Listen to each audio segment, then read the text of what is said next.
പറഞ്ഞ് ഞാൻ അധികം സമയം ദീർഘിപ്പിക്കുന്നില്ല. മാഡം ഒരു ഹോളിസ്റ്റിക് കൗൺസിലറാണ്.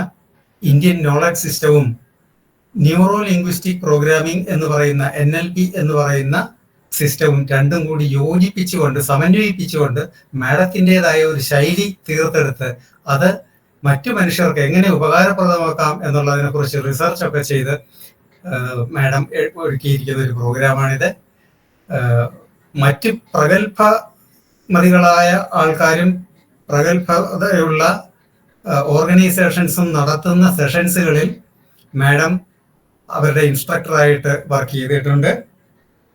ബേസിക്കലി MSc സൈക്കോളജിയാണ് മാഡത്തിൻ്റെ ക്വാളിഫിക്കേഷൻ. പിന്നെ അമേരിക്കയിലെ നോർത്ത് കരോലിന യൂണിവേഴ്സിറ്റിയിൽ നിന്ന് പോസിറ്റീവ് സൈക്കോളജിയിലും അവർ സർട്ടിഫിക്കറ്റ് നേടിയിട്ടുണ്ട്. അപ്പം ആദ്യം തന്നെ ഇങ്ങനെ ഒരു സെഷൻ നടത്താൻ സമ്മതിച്ച് അതിനുള്ള അവസരം തന്ന മാഡത്തിന് ഞാൻ എല്ലാവിധ നന്ദിയും പറയുന്നു.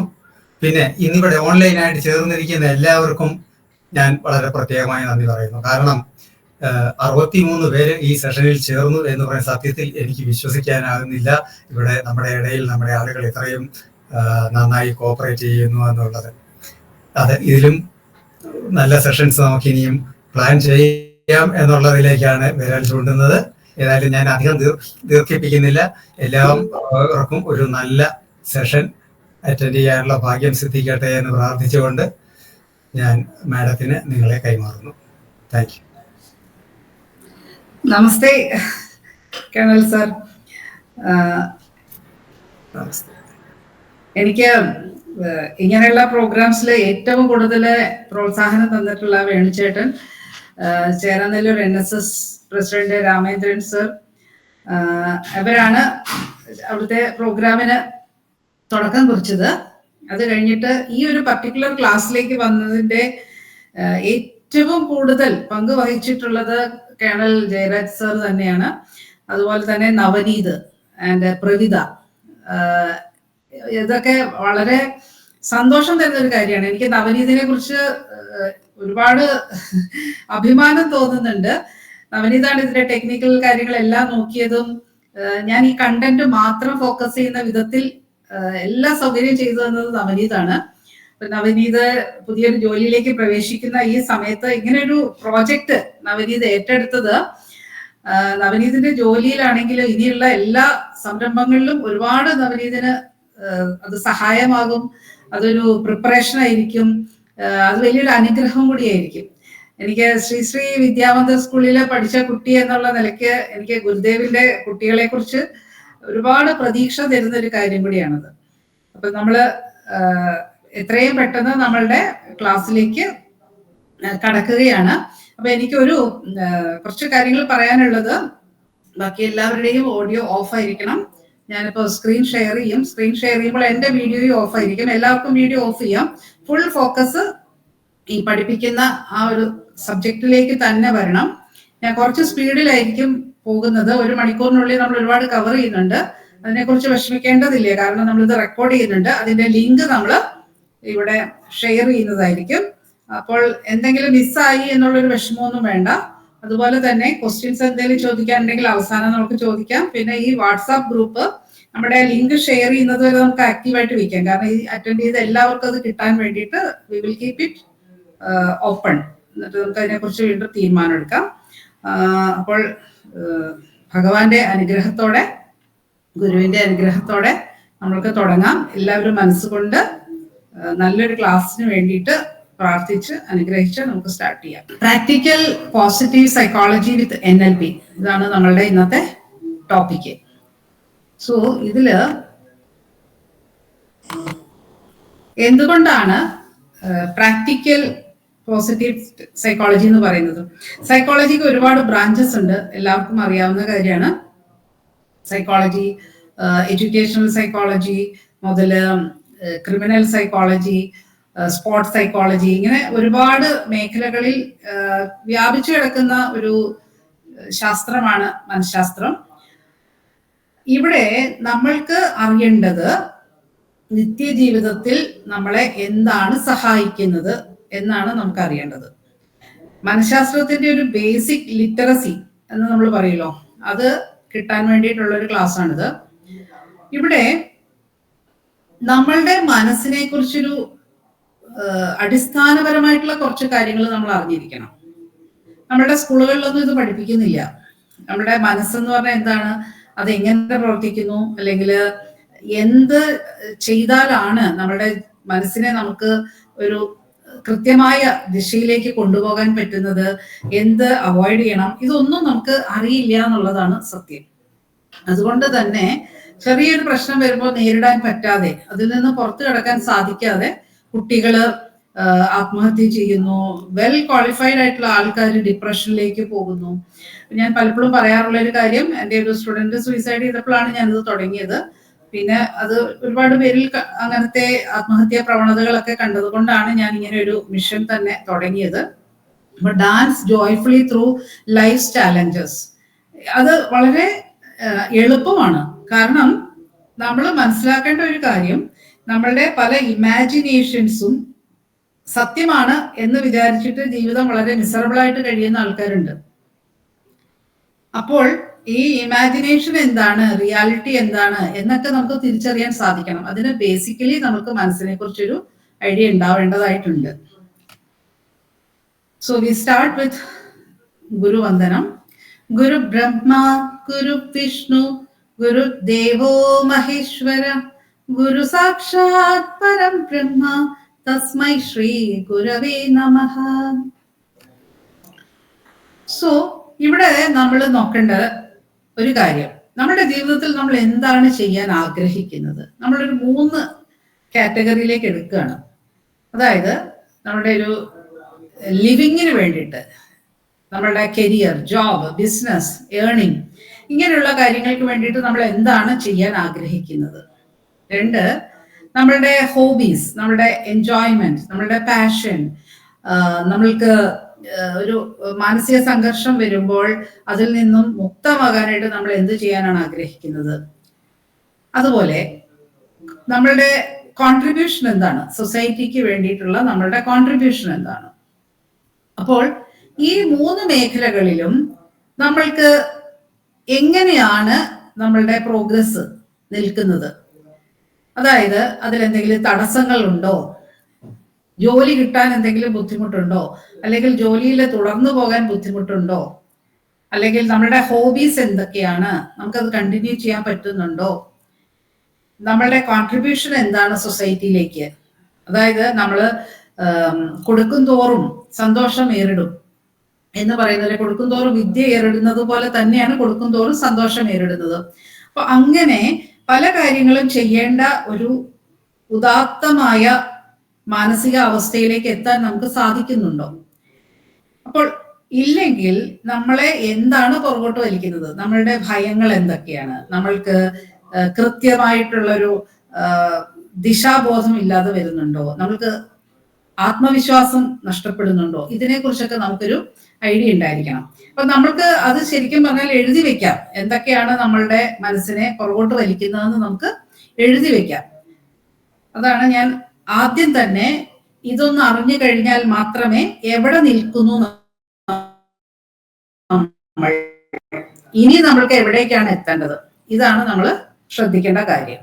Okay, so neuro linguistic programming എന്ന് പറഞ്ഞാല് ന്യൂറോ, ബ്രെയിൻ ന്യൂറോൺസ്, നമ്മളുടെ ബ്രെയിനിലുള്ള ന്യൂറോൺസ്, അതിനെ ലാംഗ്വേജ് വെച്ചിട്ട് അല്ലെങ്കിൽ ലിംഗ്വിസ്റ്റിക്സ് വെച്ചിട്ട് നമ്മളോടും മറ്റുള്ളവരോടും സംസാരിക്കുന്ന ഭാഷ. സോ ബ്രെയിൻ ന്യൂറോൺസിനെ ലാംഗ്വേജ് ഉപയോഗിച്ച് പ്രോഗ്രാം ചെയ്യുക എന്ന് പറയുന്നതാണ് ബേസിക്കലി നമ്മൾ NLPയെ കുറിച്ച് അണ്ടർസ്റ്റാൻഡ് ചെയ്യേണ്ടത്. അപ്പൊ നമ്മളുടെ കമ്പ്യൂട്ടറിനൊരു കമ്പ്യൂട്ടർ ലാംഗ്വേജ് വെച്ചിട്ടാണ് പ്രോഗ്രാം ചെയ്യുന്നത്. അതേപോലെ തന്നെ നമ്മളുടെ ബ്രെയിനെയും ലാംഗ്വേജ് ഉപയോഗിച്ചിട്ട് പ്രോഗ്രാം ചെയ്യുകയാണ്. എപ്പോഴും ലാംഗ്വേജ് തന്നെയാണ് നമ്മളുടെ ബ്രെയിനെ കണ്ടീഷൻ ചെയ്യുന്നത്. അതായത് നമ്മളോട് ഒരാളൊരു കാര്യം പറയുമ്പോൾ, ഇപ്പൊ തന്നെ നിങ്ങൾ എന്നോട് പറയുന്നത് അനുസരിച്ചിട്ട് എന്റെ ബ്രെയിൻ റെസ്പോണ്ട് ചെയ്യാണ് ചെയ്തത്, അല്ലെ? I hope it's clear. അപ്പൊ നമ്മള് ഒരു കമ്പ്യൂട്ടറിന് ഒരു കമാൻഡ് കൊടുക്കുന്നത് പോലെ തന്നെ നമ്മളുടെ ബ്രെയിൻ ഒരു കമാൻഡ് കൊടുക്കുകയാണ്. അതിനനുസരിച്ചിട്ട് ബ്രെയിൻ ബിഹേവ് ചെയ്യും അല്ലെങ്കിൽ റെസ്പോണ്ട് ചെയ്യും. അപ്പൊ എങ്ങനെയാണ് അത് നമ്മളുടെ ജീവിതത്തിൽ ബെനഫിഷ്യൽ ആയിട്ട് വരുന്നതെന്നാണ് നമ്മൾ നോക്കാൻ പോകുന്നത്. സോ ന്യൂറോ ലിംഗ്വിസ്റ്റിക് പ്രോഗ്രാമിംഗ് എന്ന് പറയുന്നത് ഇറ്റ് എമേർജ്ഡ് ഇൻ 1970s. അത് most prominently by the work of John Grinder. He was a linguistics professor in University of California, and Richard Bandler. He was a student in mathematics and computers in the same university. അപ്പോൾ ഇവർ രണ്ടുപേരും കൂടി വളരെ efficient ആയിട്ടുള്ള Virginia സെറ്റർ എന്നൊക്കെ പറയുന്ന പോലെ സൈക്കോളജിസ്റ്റുകളെ അവര് സ്റ്റഡി ചെയ്തിട്ട് എന്താണ് അവരുടെ പെർഫോമൻസിന്റെ മികവ് എങ്ങനെയാണ് സംഭവിക്കുന്നത് എന്നുള്ളതിനെ കുറിച്ച് ഒരു സ്റ്റഡി ചെയ്ത് അങ്ങനെ തുടങ്ങിയതാണ് ന്യൂറോ ലിംഗ്വിസ്റ്റിക് പ്രോഗ്രാമിംഗ്. ഇൻട്രസ്റ്റിംഗ്ലി ഞാനും കമ്പ്യൂട്ടർ എഞ്ചിനീയർ, കമ്പ്യൂട്ടർ പ്രോഗ്രാമർ ആയിട്ട് വർക്ക് ചെയ്തുകൊണ്ടായിരിക്കാം എനിക്കിത് വളരെ ന്യൂറോ ലിംഗ്വിസ്റ്റിക് പ്രോഗ്രാമിംഗ് വളരെ ഒരു ഇൻട്രസ്റ്റിംഗ് ആയിട്ടും ഒരു പാഷൻ ആയിട്ടും മാറിയത്. So it is proving to be very effective in psychotherapy. അപ്പൊ വളരെ ഫാസ്റ്റ് ആയിട്ടുള്ള റിസൾട്ട് കിട്ടാനായിട്ട് റാപ്പിഡ് ട്രാൻസ്ഫോർമേഷൻ സെഷൻസ് നമുക്ക് പോസിബിൾ ആണ് ഇതില്.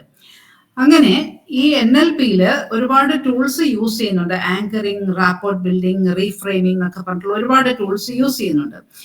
After all it's for modelling, the most important foundation of NLP. അതായത് ഏറ്റവും നന്നായിട്ട് പെർഫോം ചെയ്യുന്ന ഒരാളുടെ രീതികള്, അയാളുടെ ഹാബിറ്റ്സ്, ശീലങ്ങള് കണ്ടുപഠിച്ച് അതേപോലെ തന്നെ വർക്ക് ചെയ്താൽ, കോൺഷ്യസ്ലി ഓർ അൺകോൺഷ്യസ്ലി വർക്ക് ചെയ്താൽ അയാളെ പോലെ തന്നെ പെർഫോമൻസ് നമ്മൾക്കും ചെയ്യാൻ സാധിക്കും എന്നുള്ള ഒരു ഫൗണ്ടേഷൻ ആണ് മോഡലിംഗ് എന്ന് പറയുന്നത്. So salient features of NLP എന്ന് പറയുന്നത് നോൺ കണ്ടന്റ് ആണ്. നമുക്ക് അധികം കേസ് ഹിസ്റ്ററി ഒന്നും പറയേണ്ട ആവശ്യമില്ല. And change is more permanent and fast therapy using language and body postures. So ഭഗവത്ഗീതയില് മമധർമ്മ, എന്റെ ധർമ്മം എന്താണെന്നുള്ളതാണ് ഭഗവത്ഗീതയിൽ പറയുന്നത്. അപ്പൊ NLPയും ഭഗവത്ഗീതയും തമ്മിൽ ഒരുപാട് റിലേറ്റഡ് ആണ്.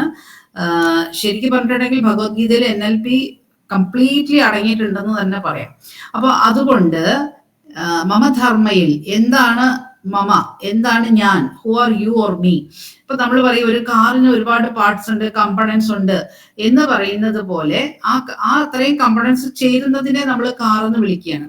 അതേപോലെ ഹ്യൂമൻ ബീയിങ്സിന്റെ എക്സിസ്റ്റൻസ് എന്ന് പറയുന്നത് body, breath, mind, intellect, memory and ego. ഈ 6 തലങ്ങൾ കഴിയുമ്പോഴാണ് സെൽഫ്, അതായത് ദ ചേഞ്ച്ലെസ് ബീയിങ് എന്ന് പറയുന്നത്. ഭഗവത്ഗീതയിൽ ഇതെല്ലാം അഡ്രസ് ചെയ്യുന്നുണ്ട്. സുഭാഷിതത്തിൽ പറയുന്നത് യത് ഭാവം തത് ഭവതി, as we feel internally so we become. So you need awareness about what can make you and what can break you. കാണാൻ പറ്റുന്നുണ്ടല്ലോ അല്ലെ? ഓക്കെ, അപ്പൊ നമ്മൾ അതിനെ കുറിച്ചാണ് പഠിക്കാൻ പോകുന്നത്. So how does the world enter our system? അപ്പൊ നമ്മൾ പറഞ്ഞു കമ്പ്യൂട്ടറിന് ഒരു പ്രോസസ്സർ ഉണ്ട്. അങ്ങനെയാണെങ്കിൽ കമ്പ്യൂട്ടറിലേക്ക്, ആ പ്രോസസ്സറിലേക്ക് ഒരു ഇൻപുട്ട് ചെല്ലുന്നു. ആ ഇൻപുട്ടിനെ പ്രോസസ് ചെയ്തിട്ടൊരു ഔട്ട്പുട്ട് കിട്ടുന്നു. അതായത് ഫോർ എക്സാമ്പിൾ നിങ്ങൾ എന്നോട് ഈ സ്ലൈഡ് ഷെയറിങ്ങിനെ കുറിച്ചിട്ടുള്ള കാര്യങ്ങൾ പറഞ്ഞു. അത് നിങ്ങൾ എനിക്കൊരു ഇൻപുട്ടായിട്ട് തന്നു. എൻ്റെ ബ്രെയിൻ അത് പ്രോസസ് ചെയ്തു. അത് ഔട്ട്പുട്ടായിട്ട് വന്നപ്പോൾ അതിന്റെ ബിഹേവിയറിലാണ് വന്നത്, എൻ്റെ റെസ്പോൺസിലാണ് വന്നത്. So we got the result. അപ്പോൾ പഞ്ചേന്ദ്രിയങ്ങളിൽ കൂടിയാണ് നമ്മളുടെ സിസ്റ്റത്തിലേക്ക് ഇൻപുട്ട് കിട്ടുന്നത്, നമ്മളുടെ ബ്രെയിനിലേക്ക് ഇൻപുട്ട് കിട്ടുന്നത്. അപ്പൊ എന്തൊക്കെയാണ് പഞ്ചേന്ദ്രിയങ്ങൾ എന്ന് പറയുന്നത്? Visual, auditory, kinaesthetic, olfactory, gustatory organs. അതായത് നമ്മൾ കണ്ണുകൊണ്ട് കാണുന്നു, കാതുകൊണ്ട് കേൾക്കുന്നു, ത്വക്കുകൊണ്ട് സ്പർശിച്ചറിയുന്നു, നാവ് കൊണ്ട് രുചിച്ചറിയുന്നു.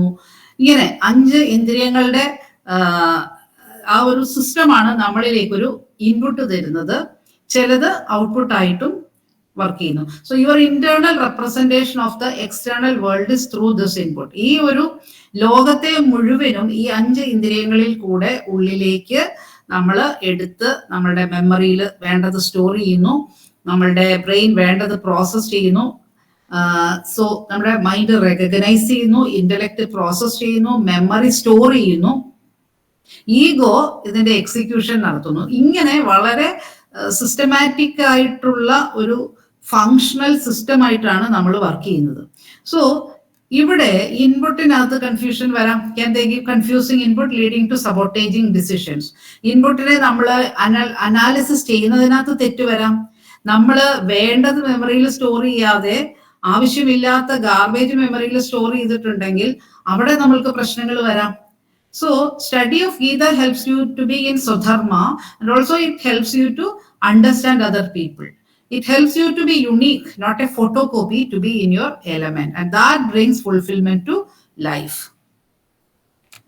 സോ ഇവിടെ നമ്മൾ കുറച്ച് ബേസിക് ആയിട്ടുള്ള സൈക്കോളജി ടേംസ് ആണ് പഠിക്കാൻ പോകുന്നത്. So psychosomatic, how mind set can cos diseases. Psychosomatic എന്ന് പറഞ്ഞിട്ടുണ്ടെങ്കിൽ psyche is mind and somatic is body. നമ്മളുടെ മനസ്സിന്റെ അവസ്ഥ നല്ലതാണെങ്കിൽ ശരീരത്തിന് സുഖം തോന്നും. മനസ്സ് വല്ലാതെ റെസ്റ്റ്ലെസ് ആവുന്നു, വല്ലാതെ ആങ്ഷ്യസ് ആവുന്നു, സ്ട്രെസ്ഡ് ആവുന്നു. അപ്പോൾ അത് ഉടനെ തന്നെ ശരീരത്തിലേക്ക് അതിന്റെ എന്താ പറയാറ്, അതിന്റെ റിഫ്ലക്ഷൻ വരികയാണ്. So that is called mind and body are parts of the same linked system എന്ന് NLP-ല് ഒരു പ്രീ സപ്പോസിഷൻ ഉണ്ട്. അപ്പൊ സൈക്കോസൊമാറ്റിക് എന്ന് പറഞ്ഞിട്ടുണ്ടെങ്കിൽ മനസ്സിന്റെ വിഷമങ്ങൾ കൊണ്ട് ശരീരത്തിൽ അസുഖങ്ങൾ ഉണ്ടാകുന്നതിനെ നമ്മൾ സൈക്കോസൊമാറ്റിക് ഡിസീസസ് എന്ന് പറയും. കാര്യമായിട്ട് ബ്ലഡ് ടെസ്റ്റ് ചെയ്താലും അല്ലെങ്കിൽ വേറെ എന്തൊക്കെ ടെസ്റ്റുകളൊക്കെ ചെയ്തു നോക്കിയാലും പ്രത്യേകിച്ച് അസുഖമൊന്നും ഉണ്ടാവില്ല, പക്ഷെ സിംറ്റംസ് നിലനിൽക്കും. ഇത് മനസ്സിന്റെ അവസ്ഥ കൊണ്ട് ശരീരത്തിൽ ഉണ്ടാകുന്ന പ്രശ്നങ്ങളാണ്. അടുത്തത് പ്ലാസിബോ ഇഫക്റ്റ് എന്ന് പറയും. How positive thinking can heal. 2 പേർക്ക് ഒരേ അസുഖമുണ്ടെങ്കിൽ വളരെ പോസിറ്റീവ് ആയിട്ടുള്ള ഒരു മൈൻഡ് ഉള്ള ഒരാൾ, വളരെ ക്രിയേറ്റീവ് ആയിട്ടുള്ള കാര്യങ്ങൾ ചെയ്യുന്ന ഒരാൾ ആ അസുഖത്തെ വളരെ പെട്ടെന്ന് കീഴടക്കുന്നത് കാണാൻ പറ്റും. നേരെ മറിച്ച് nocebo effect, how negative thinking can damage. വളരെ നെഗറ്റീവായിട്ട് അതിനെക്കുറിച്ച് തന്നെ ചിന്തിച്ചുകൊണ്ടിരിക്കുന്ന ഒരാൾക്ക് ആ അസുഖത്തിൽ നിന്നും പുറത്തു കിടക്കാൻ പലപ്പോഴും ബുദ്ധിമുട്ടായിരിക്കും. അത് തന്നെ നമുക്ക് കാണാൻ പറ്റും. പാറ്റേൺസ് എന്ന് പറയും. അതായത് ചിലരുടെ ജീവിതത്തിൽ എന്ന് കണ്ടാലും അവർക്ക് അസുഖത്തെ കുറിച്ചേ പറയാനുണ്ടാവുള്ളൂ. ചിലർക്ക് എങ്ങനെയാന്ന് വെച്ചിട്ടുണ്ടെങ്കിൽ എപ്പോ കണ്ടാലും അവരുടെ മുഖത്തൊരു ചിരിയായിരിക്കും, അവർക്ക് വളരെ ഉത്സാഹമായിരിക്കും, അവർ പുതിയ പുതിയ കാര്യങ്ങൾ ചെയ്യുന്നതിനെ കുറിച്ച് സംസാരിക്കും. അപ്പോ ആൾക്കാരെ കാണുമ്പോൾ തന്നെ നമുക്ക് അറിയാൻ പറ്റും ഈ പ്ലാസിബോ ഇഫക്റ്റിന്റെയും നോസിബോ ഇഫക്റ്റിന്റെയും ഇമ്പാക്ട് എന്താണെന്നുള്ളത്. ചിലരുടെ അടുത്ത് ചെല്ലുമ്പോൾ തന്നെ അവര് മറ്റുള്ളവരുടെ കുറ്റങ്ങൾ പറയുന്നത് കേൾക്കാൻ പറ്റും. സോ ഓരോരുത്തരുടെയും മൈൻഡ് എങ്ങനെയാണോ വർക്ക് ചെയ്യുന്നത് അതൊരു പാറ്റേൺ ആയിട്ട് മുൻപോട്ട് പോകുന്നത് കാണാൻ സാധിക്കും. അടുത്തത് weightage of one negative experience over positive experiences. How a single bad memory erases the effect of so many good memories.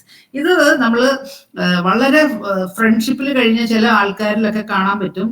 ഒരു സിംഗിൾ ഇൻസിഡന്റ്, ഒരു ചെറിയൊരു കാര്യം ഉണ്ടായപ്പം അതുവരെയുള്ള വർഷങ്ങളായിട്ടുള്ള ഫ്രണ്ട്ഷിപ്പ് എല്ലാം അവിടെ വെച്ച് കട്ട് ചെയ്ത് പോകുന്നത്, പിന്നെ ഏറ്റവും വലിയ ശത്രുക്കളായിട്ട് മാറുന്നത് കാണാൻ സാധിക്കും. എത്രയോ പേരിൽ നമുക്കിത് കാണാൻ പറ്റും. അത് എന്തുകൊണ്ടാന്ന് വെച്ചാൽ ഒരുപാട് പോസിറ്റീവ് എക്സ്പീരിയൻസസിനേക്കാളും വെയിറ്റേജ് ഈ ഒരു നെഗറ്റീവ് എക്സ്പീരിയൻസിന് ഉണ്ടാവുന്നതുകൊണ്ടാണ്.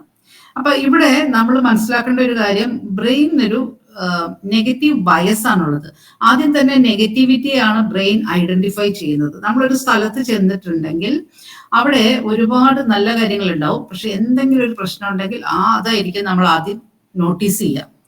ഇത് നമ്മളുടെ എക്സിസ്റ്റൻസിനെ സപ്പോർട്ട് ചെയ്യാൻ വേണ്ടിയിട്ട് പ്രകൃതി തന്നിട്ടുള്ള ഒരു പ്രൊട്ടക്ഷൻ ആണ്. എന്ന് വെച്ചാല് നമ്മൾ കാടുകളിലൊക്കെ നമ്മളുടെ പൂർവികർ കഴിഞ്ഞ സമയത്ത് ഒരു ചെറിയ ഇലയനക്കം ഉണ്ടായിട്ടുണ്ടെങ്കിൽ തന്നെ they should be prepare to face ഒരു ടൈഗറിനെയോ അല്ലെങ്കിൽ ഒരു ആനയോ ഒക്കെ ഫേസ് ചെയ്യാൻ റെഡി ആവണം. അപ്പൊ അങ്ങനെ അവരുടെ സിസ്റ്റത്തിൽ വന്നത് ജനറ്റിക്കലി ഇപ്പോഴും കണ്ടിന്യൂ ചെയ്തു പോകുന്നൊരു സംഭവമാണ്. അതുകൊണ്ട് അത് അത്യാവശ്യം നമ്മളിൽ ഉണ്ടായിരിക്കണം. ചെറിയൊരു അളവിൽ നമ്മൾക്ക് ഇത് ഉണ്ടായിരിക്കണം. നേരെ മറിച്ച് അതിന്റെ അളവ് കൂടിക്കഴിയുമ്പോൾ അത് സംശയം കൊണ്ട് നിറഞ്ഞ കലുഷിതമായ ഒരു മനസ്സിലേക്കായിരിക്കും പോവുക. അപ്പൊ അത് നമ്മളിവിടെ മനസ്സിലാക്കേണ്ട ഒരു കാര്യമാണ്. Okay, neuroplasticity, how brain can remain healthy even in old age. അപ്പൊ നമ്മൾ പണ്ട് കേട്ടിട്ടുണ്ട് ചൊട്ടയിലെ ശീലം ചുടല വരെ എന്ന് കേട്ടിട്ടുണ്ട്. പക്ഷേ ന്യൂറോപ്ലാസ്റ്റിസിറ്റി പറയുന്നത് ചൊട്ടയിലെ ശീലം ചുടല വരെ നീട്ടിക്കൊണ്ടു പോകേണ്ട ആവശ്യമൊന്നുമില്ല, എപ്പോ വേണേലും ബ്രെയിൻ റീവയർ ചെയ്ത് കിട്ടും. അതായത് നമ്മള് ഈ ചില ആൾക്കാർ ഒരേ ജോലി തന്നെ ചെയ്തുകൊണ്ടിരിക്കാന്ന് വിചാരിക്കാം. ഫോർ എക്സാമ്പിൾ, ഇപ്പൊ വയലിലൊക്കെ പണിയെടുക്കുന്നവര്, അവര് വേറെ ഒന്നും പഠിക്കുന്നില്ല, അവർ ആ ഒരു ജോലി മാത്രം ചെയ്തുകൊണ്ടിരിക്കുകയാണെന്ന് വിചാരിക്കാം ഒരുപാട് വർഷങ്ങള്. സോ അവരുടെ ബ്രെയിൻ ന്യൂറോൺസ് പുതിയതായിട്ടൊന്നും പഠിക്കുന്നില്ല.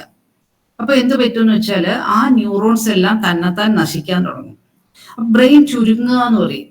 നേരെ മറിച്ച് പുതിയതായിട്ട് പഠിച്ചുകൊണ്ടേ ഇരുന്നാൽ, ഒരു ലാംഗ്വേജ് പുതിയതായിട്ട് പഠിക്കണോ, ഒരു സ്കില്ല് പുതിയതായിട്ട് പഠിക്കണോ, അതുപോലെ പാട്ട് പഠിക്കണോ, ഗാർഡനിങ് പഠിക്കണോ, ഇങ്ങനെ ഓരോന്നും പുതിയതായിട്ട് പഠിച്ചുകൊണ്ടിരിക്കുന്ന ആൾക്കാർക്ക് എന്ത് പറ്റുമെന്ന് വെച്ചിട്ടുണ്ടെങ്കിൽ ബ്രെയിൻ ന്യൂറോൺസ് കൂടുതൽ ആക്റ്റീവ്ലി എൻഗേജ്ഡ് ആവും.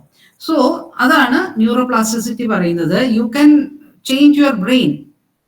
അടുത്തത് amygdala hijacking. How flight or fight responses can overtake rational thinking. പ്രത്യേകിച്ച് ഇത് ടീനേജിൽ കണ്ടുവരുന്ന ഒരു കാര്യമാണ്. അതുവരെ വളരെ ശാന്തരായിട്ട് നടന്നിരുന്ന കുട്ടികൾ പെട്ടെന്നാണ് ഓരോ കാര്യങ്ങൾക്ക് ദേഷ്യപ്പെടുന്നത്. ഒന്ന് പറഞ്ഞ് രണ്ടാമത്തേന് അവർക്ക് ഒരു റെബൽ ആറ്റിറ്റ്യൂഡ് വരുന്നു. അതുപോലെ തന്നെ ചില ന്യൂസൊക്കെ നമ്മൾ കേൾക്കാറുണ്ട്, 5 രൂപ ബാക്കി കൊടുത്തില്ല, അയാളെ കുത്തിക്കൊന്നു എന്നൊക്കെ പറയുന്നത് കേൾക്കാറുണ്ട്. ഇതെന്താന്ന് വെച്ചിട്ടുണ്ടെങ്കിൽ നമുക്കൊരു റാഷണൽ തിങ്കിങ് ഉണ്ട്. അതിനെ മറികടന്നുകൊണ്ട് നമ്മുടെ ബ്രെയിനിലുള്ള ചെറിയൊരു പാർട്ടാണ് അമിഗ്ദാല. അത് ഇതിനെ ഓവർടേക്ക് ചെയ്തിട്ട് ആക്ട് ചെയ്യാണ്. അപ്പൊ ഫ്ലൈറ്റ് ഓർ ഫൈറ്റ് എന്ന് പറഞ്ഞാൽ ഒന്നുകിൽ അവിടെ അടിച്ച് ഒതുക്കുക, അല്ലെങ്കിൽ അവിടെ നിന്ന് ഓടി രക്ഷപ്പെടുക. അപ്പൊ ഇങ്ങനെ വർക്ക് ചെയ്യുന്ന ആ ഒരു പ്രോസസ്സാണ് അമിഗ്ദാല ഹൈജാക്കിംഗ് എന്ന് പറയുന്നത്. ഓക്കെ, അടുത്തത് റെക്ടിക്കുലർ ആക്ടിവേറ്റിംഗ് സിസ്റ്റം, RAS എന്ന് പറയും. Filtering out unnecessary information. നമ്മളുടെ ചുറ്റും ഒരുപാട് ഇൻഫർമേഷൻ വന്നുകൊണ്ടിരിക്കുകയാണ്. ഫോർ എക്സാമ്പിൾ, നമ്മളിപ്പോ ഈ ക്ലാസ്സിൽ ശ്രദ്ധിക്കുന്ന സമയത്ത് നമ്മളുടെ എല്ലാവരുടെയും ചുറ്റും ഒരുപാട് കാര്യങ്ങൾ നടക്കുന്നുണ്ടാവും. പക്ഷെ നമ്മൾ അതിനെല്ലാം ഫിൽട്ടർ ഔട്ട് ചെയ്താൽ മാത്രമേ ഇതിൽ നമുക്ക് ഫോക്കസ് ചെയ്യാൻ സാധിക്കുള്ളൂ. അല്ലെങ്കിൽ ഇതിനിടയ്ക്ക് ബാക്കി എല്ലാം ശ്രദ്ധിക്കാൻ പോയിട്ടുണ്ടെങ്കിൽ നമ്മളുടെ ഫോക്കസ് നഷ്ടപ്പെടും. ഈ RAS വളരെ സ്ട്രോങ് ആയിട്ട് നമുക്ക് വേണ്ട ലക്ഷ്യത്തിലേക്ക് നമ്മൾക്ക് ഉറപ്പിച്ചു വെക്കാൻ സാധിച്ചാൽ നമ്മളുടെ ജീവിതത്തിനെ കൃത്യമായ ഒരു ലക്ഷ്യബോധത്തിൽ അത് മുൻപോട്ട് കൊണ്ടുപോകും. നമ്മൾ എത്തേണ്ട ദിശയിലേക്ക് നമ്മളെ എത്തിക്കും. നൗ ഭഗവത്ഗീതയില് ചാപ്റ്റർ 1 ശ്ലോക 1 എല്ലാവർക്കും അറിയാം, ഞാനതൊന്നും ചൊല്ലുന്നില്ല. അപ്പൊ ഇവിടെ ധൃതരാഷ്ട്രർ സഞ്ജയൻ എന്ന ജ്ഞാനദൃഷ്ടിയുള്ള ആളോടാണ് അഡ്വൈസ് ചോദിക്കുന്നത്, എന്താണ് കുരുക്ഷേത്ര യുദ്ധത്തിൽ സംഭവിച്ചതെന്ന്. സോ സൈക്കോതെറാപ്പിയിൽ ഇതിന്റെ റെലവൻസ് എന്താ വെച്ചാൽ, when you are in trouble seek help, that too from the right person. ഏതെങ്കിലും വ്യക്തികളുടെ അടുത്ത് ചെന്ന് എന്തെങ്കിലും ചെയ്യാന്നുള്ളതല്ല, ഏറ്റവും എക്സ്പേർട്ട് ആയിട്ടുള്ള ആൾക്കാരുടെ അടുത്ത് പോയിട്ട് വളരെ സയന്റിഫിക് ആയിട്ട് വേണം നമ്മൾ ഏത് പ്രശ്നത്തിനും പരിഹാരം കണ്ടെത്താനായിട്ട്. രണ്ടാമത്തെ ഇത് പറയാനായിട്ടുള്ളത് ചാപ്റ്റർ 1 ശ്ലോകാസ് 21 and 22. അർജുനൻ ഭഗവാനോട് പറയുകയാണ്, സേനകളുടെ മധ്യത്തിൽ രഥം കൊണ്ടുവന്ന് നിർത്തൂ അച്യുത എന്ന് പറയാണ്. To help yourself for another person, take an unbiased stand, become a witness to get the real perception of the situation. ഇത് എന്താന്ന് വെച്ചിട്ടുണ്ടെങ്കിൽ, ഒരു വീട്ടിലൊരു പ്രശ്നം ഉണ്ടെങ്കിൽ, ഒരു കുട്ടിക്ക് ഒരു പ്രശ്നം ഉണ്ടെങ്കിൽ, അച്ഛനും അമ്മയും കൂടെ അതിന് സൊല്യൂഷൻ കണ്ടെത്താൻ നോക്കുമ്പോൾ എന്താ വരിക എന്ന് വെച്ചാൽ, അവരും ആ പ്രശ്നത്തിന്റെ ഒരു ഭാഗമാണ്. അവര് ഇമോഷണലി ഡൗൺ ആകാൻ സാധ്യതയുണ്ട്. അപ്പൊ അങ്ങനെയുള്ള സിറ്റുവേഷൻസിൽ മറ്റൊരാളുടെ, ഒരു എക്സ്പേർട്ട് ആയിട്ടുള്ള ഒരു ആളുടെ അഡ്വൈസ് എടുക്കുമ്പോൾ ഒരു വിറ്റ്നസ് ആയിട്ടുള്ള ഒരു ആംഗിളിൽ അത് കാണാൻ സാധിക്കും. അതായത് പ്രോബ്ലത്തിന്റെ സൈഡിൽ നിന്നല്ല, സൊല്യൂഷന്റെ സൈഡിൽ നിന്ന് കാണാൻ പറ്റും. Hope it is clear. നമ്മളുടെ ഈ ക്വസ്റ്റ്യൻസിന്റെ ഇതൊക്കെ നമുക്ക് പിന്നീട് അതിന് ഉത്തരം പറയാം. ഞാൻ വേഗം ഒന്ന് പറഞ്ഞു പോവാണ്. നിങ്ങളുടെ ചോദ്യങ്ങൾ ഉണ്ടെങ്കിൽ നോട്ട് ചെയ്ത് വെച്ചാൽ മതി. ഇനി സൈക്കോതെറാപ്പിയിൽ ഏറ്റവും ഇമ്പോർട്ടന്റ് ആയിട്ടുള്ള ഭാഗം വരുന്നത് ഫസ്റ്റ് ചാപ്റ്ററിൽ 28 തുടങ്ങി 31 വരെയുള്ള ശ്ലോകങ്ങളാണ്. അവിടെ അർജുനൻ പറയുകയാണ്, എന്റെ കൈകാലുകൾ വിറയ്ക്കുന്നു എന്ന് പറഞ്ഞ് തുടങ്ങുകയാണ്. അവിടെ എന്താ പറ്റണമെന്ന് വെച്ചിട്ടുണ്ടെങ്കിൽ, ഞാൻ നേരത്തെ പറഞ്ഞാല് mind and body are parts of the same system. So observe your body postures and your self talk. അപ്പൊ ഇവിടെ എന്താ പറ്റണമെന്ന് വെച്ചാല്, ശരീരത്തിൽ ഉണ്ടാകുന്ന മാറ്റങ്ങൾ ശ്രദ്ധിക്കുക. അർജുനൻ വിഷാദത്തോടെ ഡ്രൂപ്പ് ചെയ്ത് ഇരിക്കുകയാണ്. അപ്പോൾ ഒരു കോൺഫിഡന്റ് ആയിട്ടുള്ള, ഭഗവാന്റെ പോസ്റ്റർ നോക്കൂ, ഭഗവാൻ നിവർന്ന് നിൽക്കുകയാണ്. വളരെ ധൈര്യത്തോടെ നിൽക്കുന്ന ഭഗവാന്റെ മുൻപിൽ വിഷാദത്തോടെ ഇരിക്കുന്ന അർജുനൻ. ആ ബോഡി പോസ്റ്റർ കാണുമ്പോൾ തന്നെ നമുക്കറിയാം ആർക്കാണ് ധൈര്യമുള്ളത്, ആരാണ് വിഷമിച്ചിരിക്കുന്നതെന്ന്, അല്ലെ? അപ്പൊ നമ്മളുടെ ഓരോരുത്തരുടെയും ബോഡി പോസ്റ്ററും നമ്മളുടെ മെന്റൽ സ്റ്റേറ്റും തമ്മിൽ കണക്റ്റഡ് ആണ്. എപ്പോഴും നമ്മളുടെ ബോഡി പോസ്റ്ററിനെ കുറിച്ച് നമ്മൾ അവെയർ ആയിരിക്കണം. And the self talk also. ഇവിടെ അർജുനൻ പറഞ്ഞുകൊണ്ടിരിക്കുകയാണ്, എനിക്ക് ആ പ്രശ്നമുണ്ട്, ഈ പ്രശ്നമുണ്ട്, എനിക്ക് അത് പറ്റില്ല, ഇത് പറ്റില്ല. ഇങ്ങനെ നമ്മളെ കുറിച്ച് തന്നെ മോശമായിട്ട് പറഞ്ഞുകൊണ്ടിരുന്നാൽ എത്രയോ ആൾക്കാരെ കാണാൻ പറ്റും, അവരെപ്പോഴും അവരെ കുറിച്ച് മോശമായിട്ട് ഇകഴ്ത്തി സംസാരിച്ചുകൊണ്ടിരിക്കും. അപ്പൊ അങ്ങനെയുള്ളവരുടെ ജീവിതത്തിൽ ആ പ്രശ്നങ്ങൾ ഇങ്ങനെ കൂടി വരിക ചെയ്യാം. ഓക്കെ, ഇവിടെ നമുക്ക് കാണാൻ പറ്റുന്നത് സൈക്കോസൊമാറ്റിക് സിംറ്റംസും നോസിബോ ഇഫക്റ്റുമാണ് നമുക്ക് ഇവിടെ കാണാൻ പറ്റുന്നത്. നമ്മൾ നേരത്തെ ഈ ടേംസ് സംസാരിച്ചു. സൈക്കോസൊമാറ്റിക് എന്ന് പറഞ്ഞിട്ടുണ്ടെങ്കിൽ ഇതാ അർജുനൻ ക്ഷീണിച്ച് വയ്യാതെ തളർന്ന് ഇരിക്കുകയാണ്. എത്രയോ ആരോഗ്യത്തോടെയുള്ള സ്ട്രോങ് ആയിട്ടുള്ള ബോഡിയായിട്ട് യുദ്ധത്തിന് വന്ന അർജുനന്റെ ശരീരത്തിന്റെ ഭാഷ കാണുമ്പോൾ തന്നെ നമുക്കറിയാം ഇപ്പോൾ അർജുനന്റെ അവസ്ഥ എന്താണെന്നുള്ളത്. ശരീരത്തിൽ ഉണ്ടാകുന്ന പ്രശ്നങ്ങളെല്ലാം പറഞ്ഞുകൊണ്ടാണ് അർജുനൻ ഇരിക്കുന്നത്. ഇവിടെ നോസിബോ ഇഫക്റ്റ് ആണ്. പറഞ്ഞ് പ്രശ്നം വഷളായി ഇരിക്കുകയാണ്. അടുത്തത് ഭഗവാൻ ആദ്യമായിട്ട് സെക്കൻഡ് ചാപ്റ്ററിൽ രണ്ടാമത്തെ മൂന്നാമത്തെയും ശ്ലോകങ്ങളിൽ കൂടിയാണ് അർജുനന് മറുപടി കൊടുക്കുന്നത്. അർജുനൻ തളർന്നിരിക്കുമ്പോൾ ഏറ്റവും ഇമ്പോർട്ടന്റ് ആയിട്ട് ഉള്ള ഒരു ശ്ലോകങ്ങളാണിത്. ശ്രീ ഭഗവാനുവാച കുതസ്ത്വാകശ്മലമിദം വിഷമേ സമുപസ്ഥിതം അനാര്യജുഷ്ടമസ്വർഗ്യം അകീർത്തികരമർജുന ക്ലൈബ്യം മാസ്മഗമഃ പാർത്ഥ നൈതത്വയ്യുപപദ്യത്തെ ക്ഷുദ്രം ഹൃദയ ദൗർബല്യം തെക്തോത്തിഷ്ഠ പരന്തപ. ഇവിടെ ഭഗവാൻ ഒരു സ്ട്രോങ് കമാൻഡ് കൊടുക്കുകയാണ് അർജുനന്, ഗെറ്റപ്പ് അർജുന എന്ന്. അവിടെ നമുക്ക് മനസ്സിലാവണം എന്താ വെച്ചാൽ ബോഡി പോസ്റ്റ് ഇമ്മീഡിയറ്റ്ലി മാറ്റുകയാണ്, തളർന്നിരിക്കുന്ന ആളോട് എഴുന്നേറ്റ് നിൽക്കാൻ പറയുകയാണ്. ഇവിടെ അതിനേക്കാളും പ്രധാനപ്പെട്ട ഒരു കാര്യം, peak performance to important mental state changed by reminding and body posture shift. ഇതിൽ ജിനേഷ് ജോയിൻ ചെയ്തിട്ടുണ്ട്. ജിനേഷ് ഞാനും കൂടി ഡിസ്കസ് ചെയ്തുകൊണ്ടിരിക്കുന്ന ഒരു ഭാഗം കൂടിയാണിത്. അതായത് ഇത് വളരെ വ്യക്തമായിട്ട് മനസ്സിലാക്കേണ്ട ശ്ലോകമാണ്. കാരണം അർജുനൻ എന്ന് പറയുന്ന ആള് പീക്ക് പെർഫോമൻസിൽ വർക്ക് ചെയ്തിരുന്ന ഒരാളാണ്. നമുക്കറിയാം അർജുനൻ ഒരു പക്ഷിയെ അമ്പ് ചെയ്ത് വീഴ്ത്താൻ പറയുമ്പോൾ ആ പക്ഷിയുടെ കണ്ണുകൾ മാത്രമാണ് അർജുനൻ കണ്ടത്. അതായത് മെന്റൽ ചാറ്റർ നിൽക്കുന്ന സമയമാണ് പീക്ക് പെർഫോമൻസ് സ്റ്റേറ്റ് എന്ന് പറയുന്നത്. മൈൻഡ് കംപ്ലീറ്റ്ലി സൈലന്റ് ആവും, നമ്മുടെ ലക്ഷ്യം മാത്രമായിരിക്കും നമ്മുടെ മനസ്സിലുണ്ടാവുക. ആ പീക്ക് പെർഫോമൻസിൽ സ്ഥിരമായിട്ട് അമ്പ് ചെയ്യാൻ കഴിഞ്ഞിരുന്ന അർജുനനാണ് ഇമ്പോർട്ടന്റ് മെന്റൽ സ്റ്റേറ്റ് എന്ന് പറഞ്ഞാല് ഇൻഎഫക്റ്റീവായിട്ട് റിസൾട്ട് തരാൻ കഴിവില്ലാത്ത ഒരു അവസ്ഥയിലേക്ക് അർജുനൻ മാറിയിരിക്കുന്നത്. അപ്പൊ ഭഗവാൻ ഇവിടെ ഓർമ്മിപ്പിക്കുകയാണ്, നീ ഇങ്ങനെ ആയിരുന്നില്ലല്ലോ, എന്താ നിനക്ക് സംഭവിച്ചത്? ഇത് നമ്മുടെ ജീവിതത്തിൽ നമ്മൾ പലരോടും ചോദിക്കാറുള്ളതാണ്. വളരെ സന്തോഷമായിട്ട് നടക്കുന്ന ഒരാളെ വിഷമിച്ച് കാണുമ്പോൾ ഇങ്ങനല്ലല്ലോ, സാധാരണ നല്ല സന്തോഷമായിട്ടാണല്ലോ നടക്കുന്നത്, ഇപ്പൊ എന്ത് പറ്റിയെന്ന് ചോദിക്കും. അല്ലെങ്കിൽ നല്ല ഹെൽത്തി ആയിട്ട് നടന്നിരുന്ന ആൾക്ക് ഒരു അസുഖം വരുമ്പോൾ നല്ല ഹെൽത്തി ആയിരുന്നല്ലോ, എന്തു പറ്റിയെന്ന് നമ്മുടെ മനസ്സിലൊരു ചോദ്യം വരും. അതേപോലെ ഇവിടെ ഭഗവാൻ ചോദിക്കുകയാണ്, എന്താണ് നിനക്ക് സംഭവിച്ചത്, ഇങ്ങനെ ആയിരുന്നില്ലല്ലോ നീ എന്ന് ഓർമ്മിപ്പിക്കുകയാണ്. എന്നിട്ട് ബോഡി പോസ്റ്റർ ഷിഫ്റ്റ് ചെയ്യാൻ പറയാണ്. ഇത് സൈക്കോതെറാപ്പിയില് ഇതിനേക്കാളും ബ്രില്യന്റ് ആയിട്ട് ലോകത്ത് വരെ എവിടെയെങ്കിലും ഉണ്ടോ എന്ന് എനിക്ക് സംശയമാണ്. അത്ര ഗംഭീരമായതുകൊണ്ടാണ് ഈ ശ്ലോകം മാത്രം ഞാനിവിടെ ചാൻഡ് ചെയ്തത്. ഇനി അടുത്തത് നമ്മൾ ഡിസ്കസ് ചെയ്യാൻ പോകുന്നത് 11ാമത്തെ ചാപ്റ്ററിൽ 1ാമത്തെ ശ്ലോകമാണ്. അപ്പൊ ഇതുവരെ ഭഗവാൻ എല്ലാം ഇങ്ങനെ പറഞ്ഞു കൊടുത്ത് മനസ്സിനെ പ്രോഗ്രാം ചെയ്ത് റീപ്രോഗ്രാം ചെയ്ത് റെഡിയാക്കി വന്നു കഴിഞ്ഞപ്പോൾ അർജുനൻ പറയുകയാണ്, എന്റെ വ്യാമോഹമെല്ലാം മാറിയിരിക്കുന്നു ഭഗവാനെ എന്ന് പറയാണ്. ഇവിടെ പ്ലാസിബോ ഇഫക്റ്റ് ആണ്. It took 9 chapters of Gita to regain confidence in Arjuna. അതായത് നോസിബോ ഇഫക്റ്റ് എന്ന് പറയുന്നത് നിമിഷങ്ങൾ കൊണ്ട് നമ്മളുടെ മനസ്സിലേക്ക് ആക്രമിച്ചു കയറുന്നതാണെങ്കിൽ, പ്ലാസിബോ ഇഫക്റ്റ് എന്ന് പറയുന്നത് നമ്മളുടെ മനസ്സിനെ നിരന്തരമായിട്ട് കോൺസ്റ്റന്റ് ആയിട്ട് പുഷ് ചെയ്ത് നേടിയെടുക്കേണ്ട ഒരു അവസ്ഥയാണ്. ഇത് പലർക്കും അറിയില്ല. കാരണം നമ്മൾ പറയില്ലേ, ഒരു കുഴിയിൽ വീഴാൻ എളുപ്പമാണ്, അതിന്ന് തിരിച്ചു കയറാൻ വലിയ പ്രയാസമാണെന്ന് പറയും. അതേപോലെയാണിത്. അതായത് ഒരു നെഗറ്റീവ് തിങ്കിങ് ഹാബിച്വൽ ആയിട്ടുള്ള ഒരാൾക്ക്, പ്രൊഫഷണൽ വറിയർ എന്ന് പറയാൻ പറ്റും അവരെയൊക്കെ. അവർക്ക് വറി ചെയ്ത് ഹാബിറ്റ് ആയിട്ടുണ്ടെങ്കിൽ ഏത് കാര്യത്തിലും വിഷമം കണ്ടെത്തി അവരുടെ മനസ്സ് അതുപോലെ ഒരു ലൂപ്പിൽ പെട്ട് കിടക്കിയിരിക്കും. അതിൽ നിന്ന് പുറത്ത് കിടക്കണമെങ്കിൽ നിരന്തരമായ അഭ്യാസം തന്നെ വേണം. അതും ഇവിടെ കാണിച്ചു തരാണ്. എത്രയോ പറഞ്ഞതിന് ശേഷമാണ് അർജുനന്റെ മനസ്സിലേക്ക് കോൺഫിഡൻസ് തിരിച്ചു കിട്ടുന്നത്. ഇനി അടുത്തതായിട്ട് സർക്കിൾ ഓഫ് ഇൻഫ്ലുവൻസ്. ഇത് നമ്മൾ അറിഞ്ഞിരിക്കേണ്ട ഒരു കാര്യമാണ്. അതായത് നമ്മളുടെ ജീവിതത്തിൽ നമ്മൾ ഏറ്റവും കൂടുതൽ ഇന്ററാക്ട് ചെയ്യുന്ന 5 വ്യക്തികൾ ആരാണെന്ന് നമ്മളൊന്ന് എഴുതി വെച്ച് നോക്കണം. എന്നിട്ട് ഈ ഓരോ വ്യക്തിയും നമ്മൾക്ക് മോട്ടിവേഷൻ തരുന്നവരാണോ, നമുക്കൊരു ധൈര്യം തരുന്നവരാണോ, അതോ നമ്മളുടെ ധൈര്യം ചോർത്തിക്കളയുന്നവരാണോ, ഇത് നമ്മൾക്ക് നല്ലൊരു ക്ലാരിറ്റി ഉണ്ടാവണം.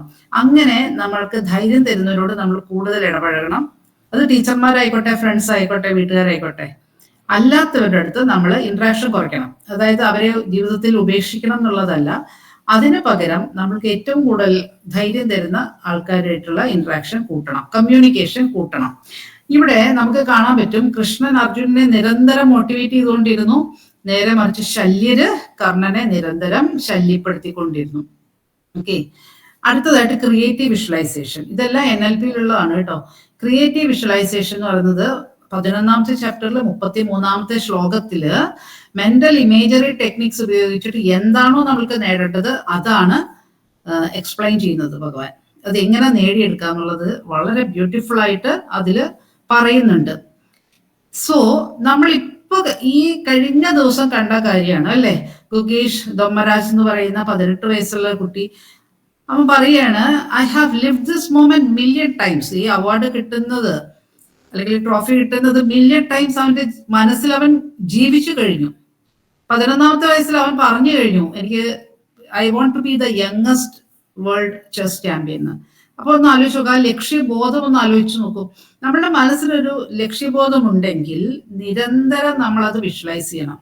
രാത്രി ഉറങ്ങുന്നതിന് തൊട്ട് മുൻപും രാവിലെ എഴുന്നേൽക്കുമ്പോഴും നമ്മൾ ആദ്യം കാണേണ്ട ഇതാണ്, യു ഷുഡ് ഫീൽ ഇറ്റ്. അതിങ്ങനെ നമ്മൾ ജീവിച്ച് തന്നെ വേണം നിരന്തരം പോകാനായിട്ട്.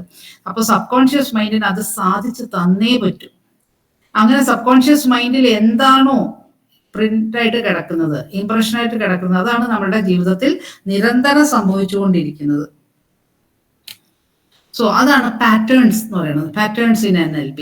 When something happens for the first time it is an incidence. ആദ്യമായിട്ടൊരു കാര്യം സംഭവിക്കുമ്പോൾ അതിനെ ഇൻസിഡൻസ് എന്ന് പറയും. When it happens for the second time it is coincidence. രണ്ടാമത് അത് തന്നെ സംഭവിക്കുമ്പോൾ അതിനെ കോയിൻസിഡൻസ് എന്ന് പറയും. മൂന്നാമത് അത് സംഭവിച്ചാലോ, when it happens for the third time it becomes a pattern. അതായത് നമ്മുടെ എല്ലാവരുടെയും ജീവിതത്തിൽ ഈ പാറ്റേൺസ് കാണാൻ പറ്റും. അതായത് നമ്മൾ പറയും, ചിലരെ പറയും എവിടെ ചെന്നാലും കഷ്ടകാലാണെന്ന് പറയും ചിലരെ കുറിച്ച് പറയും എവിടെ ചെന്നാലും ഗോ ഗെറ്റർ ആണ് എന്ന് പറയും. ഇതെല്ലാം ഈ പാറ്റേൺസ് ആണ്. ഓക്കെ, ചിലരെ കുറിച്ച് പറയും എല്ലായിടത്തും ഇന്റർവ്യൂവിന് പോയിട്ടുണ്ടെങ്കിൽ എല്ലാം പാസ്സാകും, പക്ഷെ HR ഇന്റർവ്യൂ വരുമ്പോഴേക്കും അവിടെ തോറ്റുപോകും എന്ന് പറയും. So it's a pattern. അപ്പൊ നമ്മൾ ഈ 3 എന്ന് പറയുന്ന നമ്പറിന് വളരെ പ്രാധാന്യമുണ്ട്. We chant Om or Shanti mantra 3 times. Namakarana ritual, നമ്മൾ പേരിടൽ ചടങ്ങിൽ 3 പ്രാവശ്യമാണ്. അപ്പൊ ഈ 3 എന്ന് പറയുന്ന ഒരു നമ്പറിന് പോലും ആ ഒരു പ്രാധാന്യമുണ്ട്. ഇൻ ഗീത ഭഗവാൻ repeatedly tells Arjuna about his good qualities and how dear he is. എത്ര പ്രിയപ്പെട്ടവനാണ്, അതുകൊണ്ടാണ് ഞാൻ നിനക്ക് പറഞ്ഞു തരുന്നത്. ഭഗവാൻ ഇങ്ങനെ അർജുനന്റെ ക്വാളിറ്റീസ് ഓരോന്നോരോന്നായിട്ട് പുകഴ്ത്തിക്കൊണ്ടിരിക്കുകയാണ്. ഒരിക്കൽ പോലും അർജുനനെ കൊള്ളാത്തവനാന്ന് പറഞ്ഞില്ല. അർജുനോട് ചോദിച്ചത്, ഇത്ര മിടുക്കനായ നിനക്ക് എങ്ങനെയാണ് ഈ ഒരു അബദ്ധം മനസ്സിലേക്ക് വന്നത് എന്നാണ് ചോദിക്കുന്നത്. അപ്പൊ സബ് കോൺഷ്യസ് റീപ്രോഗ്രാമിങ്ങിന്റെ എക്സാമ്പിൾ ആണത്. ഇപ്പൊ നമ്മൾ കുട്ടികളോട് പറയുമ്പോൾ കൊള്ളൂല്ലാത്തവൻ, ഒരിക്കലും നന്നാകാത്തവൻ ഒക്കെ പലരും പറയുന്ന കേൾക്കുക. അങ്ങനെയല്ല, ഇത്ര മിടുക്കനായിട്ടുള്ള നിനക്ക് എന്ത് പറ്റി ഈ പ്രാവശ്യം ഇത്തിരി മാർക്ക് കുറഞ്ഞത്? സാധാരണ എങ്ങനെയല്ലല്ലോ. അപ്പൊ അവിടെ ഒരു റീസണിലേക്കാണ് പോയിന്റ് ചെയ്യുന്നത്. Okay, so see what is working for you. Which pattern? Is it good for you? Or do you need to break it to enhance the quality of your life? Break bad patterns and erase past trauma. എനിക്ക് തോന്നുന്നു നിങ്ങൾക്ക് എല്ലാവർക്കും ഒന്ന് മനസ്സിലാവേണ്ടത് തോന്നുന്നു. നമ്മുടെ ജീവിതത്തിലെ പാറ്റേൺസിനെ ഒന്ന് observe ചെയ്യണം. നമ്മൾ ആൾക്കാരോട് ഇടപഴകുമ്പോൾ സ്ഥിരമായിട്ട് അത് ഒരു വഴക്കിലാണോ അവസാനിക്കാറുള്ളത്, അതോ നമ്മൾ അവരായിട്ട് നല്ലൊരു റിലേഷനിലാണോ മുൻപോട്ട് പോകുന്നത്? നമ്മളുടെ സീനിയേഴ്സുമായിട്ടുള്ള നമ്മളുടെ ഇന്ററാക്ഷൻസ് എങ്ങനെയാണ്? നമ്മളുടെ ഒപ്പമുള്ളവരോട് എങ്ങനെയാണ്? നമ്മളെക്കാളും പ്രായം കുറഞ്ഞവരോട് എങ്ങനെയാണ്? അതുപോലെ തന്നെ നമ്മളുടെ ഫിനാൻഷ്യൽ ഹാബിറ്റ്സ്, നമ്മുടെ സ്പെൻഡിങ് ഹാബിറ്റ്സ്, കയ്യിലുള്ളതിനേക്കാൾ കൂടുതൽ പൈസ ഇങ്ങനെ എപ്പോഴും ചെലവാക്കിയിട്ട് കടത്തിലേക്ക് വരികയാണോ ചെയ്യുന്നത്? അതോ നമ്മൾ എല്ലാത്തിലും ഒരു വിസ്ഡം, നമ്മളുടെ ഒരു ഇൻവെസ്റ്റ്മെന്റിൽ ഒരു വിസ്ഡം ഉണ്ടോ? അതുപോലെ തന്നെ നമ്മൾ എന്തിനാണ് ഏറ്റവും കൂടുതൽ പണം ചെലവാക്കുന്നത്? നമ്മൾ പുസ്തകങ്ങൾ വാങ്ങാനായിട്ടാണോ, മൂവി കാണാനായിട്ടാണോ, ലിക്കർ മേടിക്കാനായിട്ടാണോ? എന്തിനാണ് നമ്മൾ പണം ചെലവാക്കുന്നത്? നമ്മൾ ഏറ്റവും കൂടുതൽ സമയം ചെലവാക്കുന്നത് എവിടെയാണ്? ഈ പാറ്റേൺസ് നമ്മൾ ഒബ്സർവ് ചെയ്യണം. അങ്ങനെയാണെങ്കിൽ മാത്രമേ നമ്മളുടെ ജീവിതത്തിന്റെ ദിശ കറക്റ്റ് ആയിട്ട് മുമ്പോട്ട് പോകുള്ളൂ. സോ NLPയിൽ ഞാൻ നേരത്തെ പറഞ്ഞു ആങ്കറിങ് എന്ന് പറഞ്ഞിട്ടുണ്ടെങ്കിൽ എവിടെയാണ് നമ്മളുടെ മനസ്സ് നങ്കൂരം ഇട്ടിരിക്കുന്നത് എന്നുള്ളതാണ്. So it's a powerful NLP tool, helps you to have more confidence, enthusiasm and be more relaxed when meeting people, allows you to change an unwanted feeling to a resourceful feeling in a matter of moments when you need to. ഞാൻ ചെറിയൊരു example പറഞ്ഞാൽ നിങ്ങൾക്ക് മനസ്സിലാവും. ഒരു ഇന്റർവ്യൂവിന് പോകുന്നതിന് മുൻപ് ഒരു കുട്ടിക്ക് അവൻ ഏറ്റവും പ്രാർത്ഥിക്കുന്ന ഭഗവാന്റെ അടുത്ത് അല്ലെങ്കിൽ ദേവിയുടെ അടുത്ത് പോയി ഒന്ന് തൊഴുതിട്ട് പോയാൽ ഒരു ധൈര്യം വരും. ചിലർക്ക് എങ്ങനെയാന്ന് വെച്ചിട്ടുണ്ടെങ്കിൽ അച്ഛൻ പറയണ മോനെ നീ നന്നായിട്ട് ചെയ്യുന്നു എനിക്ക് ഉറപ്പുണ്ട് എന്ന് പറഞ്ഞിട്ടുണ്ടെങ്കിൽ അവന് മനസ്സിനൊരു ധൈര്യം വരും. അപ്പൊ സ്ഥിരമായിട്ട് നമ്മളുടെ മനസ്സിന് ധൈര്യം കിട്ടുന്ന സ്ഥലങ്ങളുണ്ട്, നമ്മുടെ ധൈര്യം കുറയുന്ന സ്ഥലങ്ങളുണ്ട്. അപ്പൊ ഇമ്പോർട്ടന്റ് ആയിട്ടുള്ള കാര്യങ്ങൾ ചെയ്യുന്നതിന് മുമ്പ് നമ്മളെ മോട്ടിവേറ്റ് ചെയ്യുന്ന, നമുക്ക് ധൈര്യം തരുന്ന, അവിടെ ആ ആങ്കറിങ് ഉള്ള സ്ഥലത്ത് അതെന്താണോ അതിനെ കുറിച്ച് നമ്മൾ മനസ്സിലേക്ക് കൊണ്ടുവരണം. ഭഗവത്ഗീതയില് ഒന്നാമത്തെ ചാപ്റ്ററിൽ 20ാമത്തെ ശ്ലോകത്തിൽ കപിധ്വജൻ എന്ന് പറയുന്നുണ്ട് അർജുനെ കുറിച്ച്. ഈ കപിധ്വജൻ എന്ന് പറഞ്ഞാല് ഹനുമാൻ രാവണ യുദ്ധത്തിൽ വലിയൊരു റോള് വഹിച്ച ആളാണ് ഹനുമാൻ.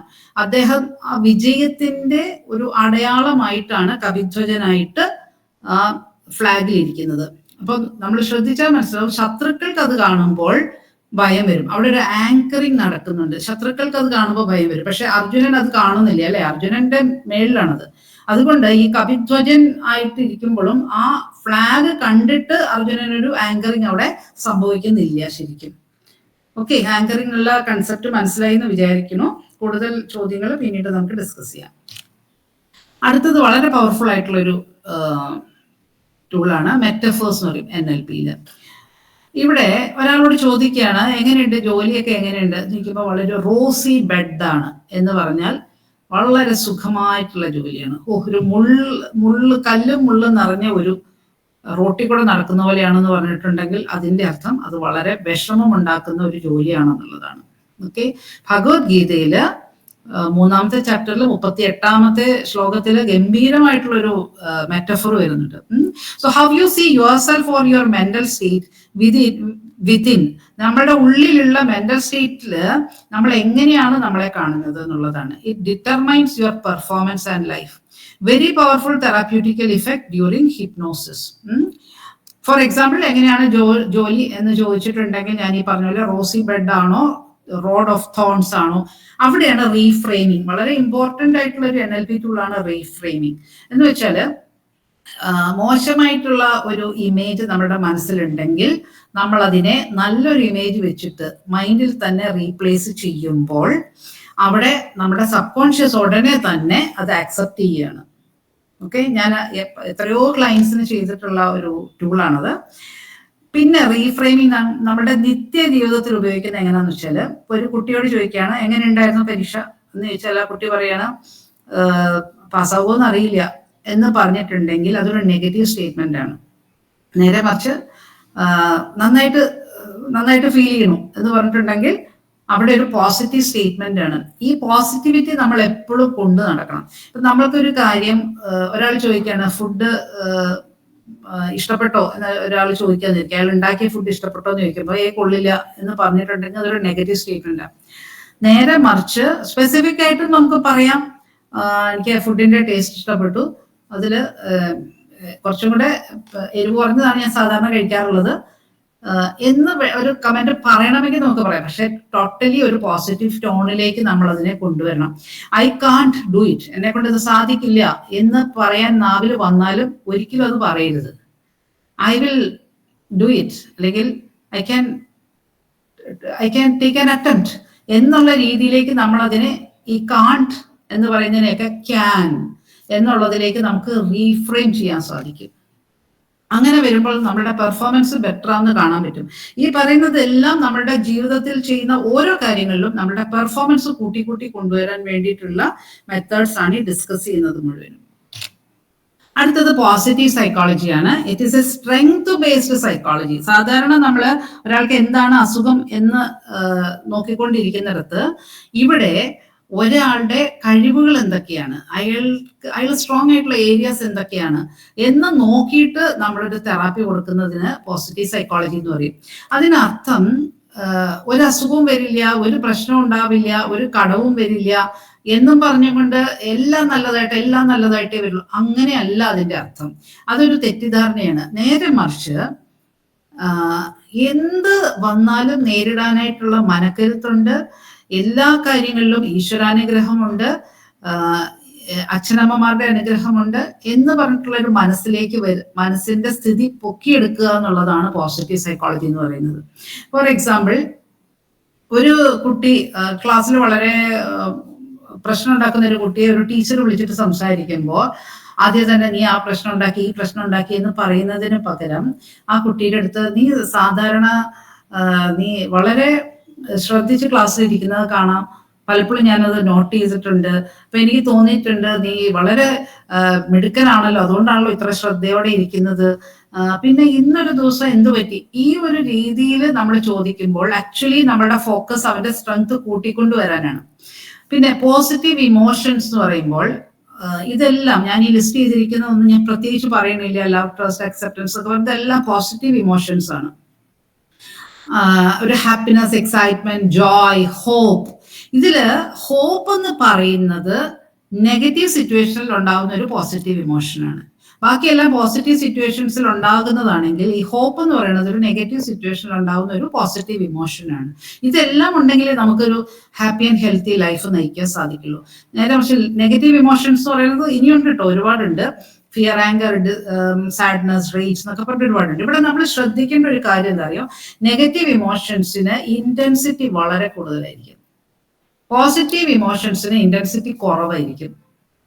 എന്ന് പറഞ്ഞാൽ ഒരു എക്സാമ്പിൾ പറഞ്ഞാൽ നിങ്ങൾക്ക് മനസ്സിലാവും. പെട്ടെന്ന് ദേഷ്യം വരുമ്പോൾ ഒരാള് സാധനങ്ങൾ വലിച്ചെറിയുക എന്നൊക്കെ പറയുന്ന പോലെ വളരെ ഇന്റൻസിറ്റിയിലായിരിക്കും അത് ചെയ്യുക. ഈ പോസിറ്റീവ് ഇമോഷൻസ് പറഞ്ഞിട്ടുണ്ടെങ്കിൽ വെറുതെ ഒന്ന് ചിരിക്കും, ആ കൊള്ളാം എന്നൊന്ന് പറയും, ഇതായിരിക്കും ചെയ്യുക. ഒരു വലിയൊരു ലോട്ടറി അടിക്കുമ്പോഴായിരിക്കും ചിലപ്പോൾ തുള്ളിച്ചാടാൻ തോന്നുക. അല്ലെങ്കിൽ അപ്പോഴും ഒരു പേടിയായിരിക്കും, അയ്യോ ലോട്ടറി അടിച്ചു എന്ന് പറയുമ്പോൾ വേറെ ആരെങ്കിലും അത് അടിച്ചു മാറ്റാൻ നോക്കുവോ എന്നുള്ളൊരു പേടിയായിരിക്കും ചിലപ്പോൾ ഉടനെ വരിക. അതുകൊണ്ട് പോസിറ്റീവ് ഇമോഷൻസ് എന്ന് പറഞ്ഞാൽ വളരെ ചെറിയ ഇന്റൻസിറ്റി ഉണ്ടാവുള്ളൂ. അതുകൊണ്ട് എന്ത് ചെയ്യണം എന്ന് വെച്ചാൽ അതിന്റെ ഫ്രീക്വൻസി കൂട്ടാൻ നോക്കണം നമ്മൾ. അതായത് അത് എത്ര പോസിറ്റീവ് ഇമോഷൻസ് നമ്മൾക്ക് എക്സ്പീരിയൻസ് ചെയ്യാൻ പറ്റുമോ, എക്സ്പ്രസ് ചെയ്യാൻ പറ്റുമോ, അത് നമ്മൾ എല്ലാ ഓപ്പർച്യൂണിറ്റീസും യൂസ് ചെയ്യണം. അതിനാണ് ഈ സത്സംഗം എന്നൊക്കെ പറയുന്നത്. എല്ലാ ദിവസവും വൈകുന്നേരം ഒന്ന് അമ്പലത്തിൽ പോയി കുറച്ചു സമയം അവിടെ ആ ദീപങ്ങളൊക്കെ കണ്ടപ്പോൾ കണ്ണിന് സുഖമായി. അതുപോലെ തന്നെ മണിയടി ഒച്ചയും മന്ത്രജപം, നാമജപം ഒക്കെ കേൾക്കുമ്പോൾ ചെവിക്ക് സുഖമായി. പ്രസാദം കഴിക്കുമ്പോൾ നാവിന് സുഖമായി. ഇങ്ങനെ നമ്മൾ ഒരുപാട് ഫ്രീക്വൻസി കൂട്ടിക്കൊണ്ടിരിക്കണം. നല്ല ഫ്രണ്ട്സുമായിട്ടുള്ള സംസാരം, അതുപോലെ തന്നെ നല്ല പാട്ട് കേൾക്കുക, നല്ല ബുക്സ് വായിക്കുക. ഇങ്ങനെ പോസിറ്റീവ് ഇമോഷൻസിന്റെ ഫ്രീക്വൻസി കൂട്ടിക്കൊണ്ടേയിരിക്കണം. ഒരു കാരണവശാലും രാത്രിയിലൊന്നും നമ്മൾ ഹൊറർ മൂവീസ് അങ്ങനത്തെ ന്യൂസ് ഒന്നും കാണാൻ പാടില്ല. രാവിലെ എഴുന്നേറ്റ് വന്നാലും ഉടനെ ഒന്നും ചെയ്യാൻ പാടില്ല. കഴിയുന്നതും ഹൊറർ മൂവീസ് ഒന്നും കാണാനേ പാടില്ല. ബിക്കോസ് സബ് കോൺഷ്യസ് മൈൻഡിനകത്ത് ഇത് രജിസ്റ്റേർഡ് ആയി കഴിഞ്ഞാൽ പിന്നെ എടുത്ത് കളയാൻ വലിയ പ്രയാസവും. ഓക്കെ, അവിടെ നെഗറ്റീവ് ഇമോഷൻസിന്റെ ഇന്റൻസിറ്റി കൂടുതലായതുകൊണ്ട് നമ്മൾ എപ്പോഴും അവയർനെസ്സിലേക്ക് വരണം. എനിക്ക് ദേഷ്യം വരാൻ പോണു എന്നുള്ള അവയർനെസ്സിലേക്ക് വരണം. അപ്പൊ അതിന് observe the frequency, intensity and duration. എത്ര സമയം ഇതൊക്കെ നീണ്ടു നിൽക്കുന്നുണ്ട് എന്നുള്ളത് നമ്മൾ ശ്രദ്ധിക്കണം. ഇതെല്ലാം നമ്മുടെ അവയർനെസ് കൂട്ടിക്കൊണ്ടുവരിക ചെയ്യണേ. ഭഗവത്ഗീതയിലെ 16ാമത്തെ ചാപ്റ്ററില് ദൈവാസുര യോഗത്തില് വളരെ ഡീറ്റെയിൽഡ് ആയിട്ട് ഇതൊക്കെ പറയുന്നുണ്ട്. Hope it is all clear. 7 layers of existence: body, breath, mind, intellect, memory, ego, self. നമ്മൾ ശ്രദ്ധിച്ചാൽ മനസ്സിലാവും. ശരീരത്തിന് നല്ല ഭക്ഷണം വേണം, റെസ്റ്റ് വേണം, സ്ലീപ്പ് വേണം, yoga, gym, swimming, cycling, walking, exercises, hobbies, ഇതെല്ലാം കൊണ്ട് ശരീരത്തിനെ നമുക്കൊരു പോസിറ്റീവ് രീതിയിൽ കൊണ്ടുപോകാൻ പറ്റും. ശ്വാസത്തിനോ ബ്രീതിങ് എക്സസൈസസ്, പ്രാണായാമ, സുദർശൻ ക്രിയ. ഞാനൊക്കെ എല്ലാ ദിവസവും സുദർശൻ ക്രിയ ചെയ്യും രാവിലെ. വിതൗട്ട് ക്രിയ എനിക്ക് പുറത്തേക്ക് ഇറങ്ങാൻ തന്നെ തോന്നില്ല. സോ ശ്വാസത്തിന് വേണ്ട ഏറ്റവും വലിയ ഹീലിംഗ് എന്ന് പറയുന്നത് ഇതൊക്കെയാണ്, pranayama, Sudarshan ക്രിയയൊക്കെയാണ്. And മൈൻഡിന് in addition ഇതിനൊക്കെ ഇതെല്ലാം മനസ്സിനെ സ്വാധീനിക്കും. നമ്മൾ നേരത്തെ പറഞ്ഞതുപോലെ മനസ്സിനെ ഇതെല്ലാം സ്വാധീനിക്കും. അതിന് പുറമെ മെഡിറ്റേഷൻ, സത്സംഗം, മ്യൂസിക്. ഞാൻ കുറച്ചു മുമ്പ് പറഞ്ഞു നിങ്ങളോട്. അപ്പം മെഡിറ്റേഷൻ എന്നൊക്കെ പറഞ്ഞിട്ടുണ്ടെങ്കിൽ ഭഗവത്ഗീതയിൽ ധ്യാനയോഗം പറയുന്നുണ്ട്. നമ്മൾ കുറച്ച് സമയം പ്രാക്ടീസ് ചെയ്യണം മനസ്സിനെ സ്റ്റില്ലാക്കാനായിട്ട്. അപ്പോൾ അഭ്യാസേനത് കൗന്തെയ, നമ്മൾ നിരന്തരം പരിശ്രമിച്ച് ഈ ചപലമായ മനസ്സിനെ ഒരിടത്ത് ഉറച്ചു നിൽക്കാനായിട്ട്, കാമായിട്ടിരിക്കാനായിട്ട്, സൈലന്റ് ആയിട്ടിരിക്കാനായിട്ട് മനസ്സിന് പ്രാക്ടീസ് കൊടുക്കണം. ഇന്റലക്റ്റിനും മെമ്മറിക്കും ഒക്കെ ഇതൊക്കെ തന്നെയാണ് ആപ്ലിക്കബിൾ ആവുന്നത്. അതുകൊണ്ടാണ് ഞാൻ പ്രത്യേകിച്ച് പറയാത്തത്.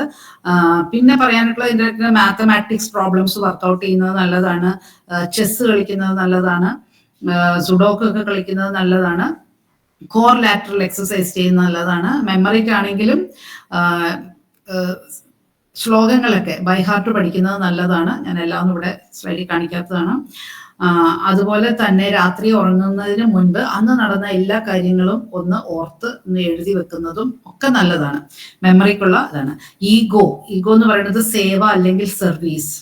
അത് ആണ് ഈഗോയ്ക്ക് ഏറ്റവും നല്ലൊരു ഹീലിംഗ് കൊടുക്കുന്നത്. അതായത് എനിക്ക് എല്ലാം എൻ്റെയാണ് എന്ന് പറയുകയാണെങ്കിൽ ഈ ലോകം മുഴുവനും എൻ്റെയാണ്, അല്ലാതെ എൻ്റെ ഈ ചെറിയ വീടും ഈ 4-5 പേരും മാത്രമല്ല. ആ ഒരു മനസ്സിലേക്ക് നമ്മൾക്ക് ഉയരാൻ സാധിക്കണം. അപ്പൊ നമ്മളെ കൊണ്ട് ഒരുപാട് പേർക്ക് സന്തോഷം കിട്ടട്ടെ, സമാധാനം കിട്ടട്ടെ എന്ന് പറഞ്ഞ് നമ്മളൊരു സർവീസ് ചെയ്യുമ്പോൾ എല്ലാവരും നമ്മളുടെ സ്വന്തമായിട്ട് മാറുകയാണ്. ഇതെല്ലാം ആ വഴിയിൽ വരുമ്പോൾ നമ്മൾക്ക് കിട്ടുന്നത് we get A glimpse of the self, ആ ചേഞ്ച്ലെസ് ബീയിങ്. അപ്പൊ നമുക്ക് എത്ര വർഷം കഴിഞ്ഞാലും age is A number only എന്നുള്ളൊരു അവസ്ഥയിൽ ജീവിക്കാൻ പറ്റും. അല്ലാതെ വയസ്സാവണോ, പ്രായമാവുന്നു, എനിക്ക് അങ്ങനെ വരണോ ഇങ്ങനെ വരണോ എന്ന് പറഞ്ഞാൽ ഒരുപാട് പേര് കംപ്ലൈൻസും കൊണ്ട് നടക്കുന്ന കാണാൻ പറ്റും. അതിന് പകരം നിരന്തരമായ ഉത്സാഹം ജീവിതത്തിൽ ഉണ്ടാവും, എൻത്യൂസിയാസം ഉണ്ടാവും. അതിനാണ് observe your self talk, body poster and breathing. ഞാൻ നിങ്ങളോട് ഓൾറെഡി പറഞ്ഞു കഴിഞ്ഞു.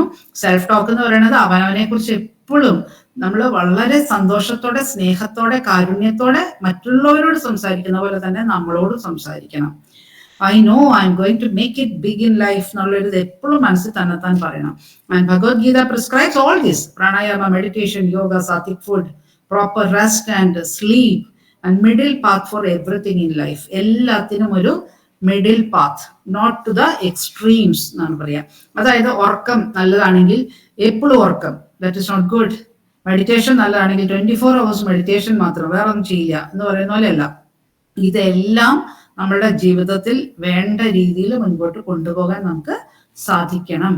So the references are Bhagavad Gita by Pujya Gurudev Shri Shri Ravishankarji, Pujya Swami Chinmayanandaji, Mahabharata മൂലം മലയാളത്തിലേക്ക് ട്രാൻസ്ലേറ്റ് ചെയ്ത Vidwan Shri K Prakasham, and resource material on NLP, North Carolina University course on positive psychology, Madras University for MSc in psychology, and art of living courses since April 2000.